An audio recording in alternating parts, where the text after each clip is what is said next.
colmo di preoccupazione seguo gli sviluppi della situazione in Venezuela.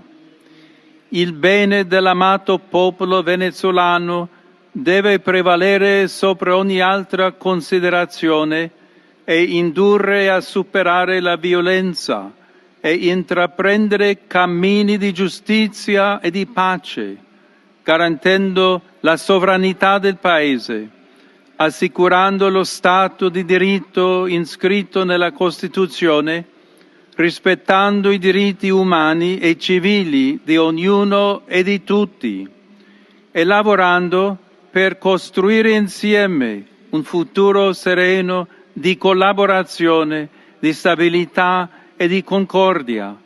con speciale attenzione ai più poveri che soffrono a causa della difficile situazione economica.